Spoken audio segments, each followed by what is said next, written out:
how to make espresso and good coffee, great coffee. So the ingredients for the espresso is very simple. One of the first types of coffees you can go ahead and make. So all you have to do is drag the portafilter to the grinder, and in order to have a perfect grind, you're gonna have to hold this for 6 ticks. So it's gonna fill up in 6. So if you see a little particle here, that should be 1, 2, 3, 4, 5, 6. So in the 6th tick, just go ahead and let go of the hold button, and you should have a perfect triangle.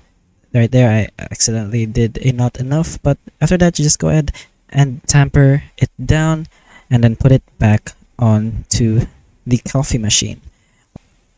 Once you do that, go choose a small glass for you to brew the espresso, and then tap the button in order to start the machine.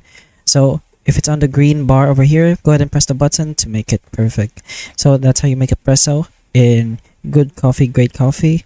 If this video helped you, please like and subscribe for more videos like this, and that's all. Thank you.